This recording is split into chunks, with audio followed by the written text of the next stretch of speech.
end users will gradually shift from the acquisition price of the equipment to the total cost of ownership. Why? Because the price of the equipment will inevitably go up. And that's why productivity, uptime, cost of ownership will become increasingly important to justify investments that the farmers do to purchase the equipment. My name is Vincenzo Perrone. I'm the president of the engine business unit of Kohler Company. And it's a great pleasure for me to be here at the Eima show and to present many of our state-of-the-art diesel engines and gasoline engines in our production. What are the special features of your product?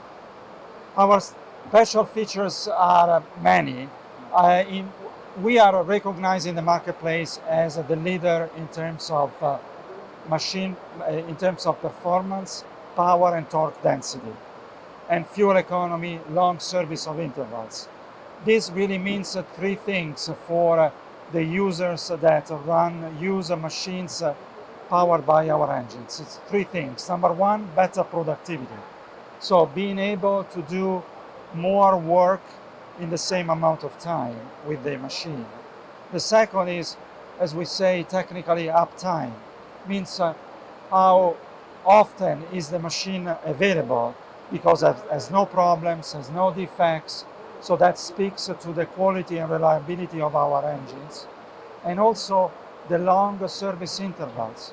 You know, the users of our engines only have to change the oil after 500 hours. There is virtually no other maintenance to be done except changing the oil filter, the fuel filter, every 500 hours.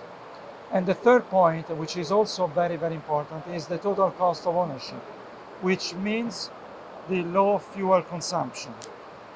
And therefore, the operators, the users that use our engines, that invest a lot of money, very often through financing, can pay back that loan that they had to make to purchase the equipment in faster or with less concerns and problems during the utilization of the machine.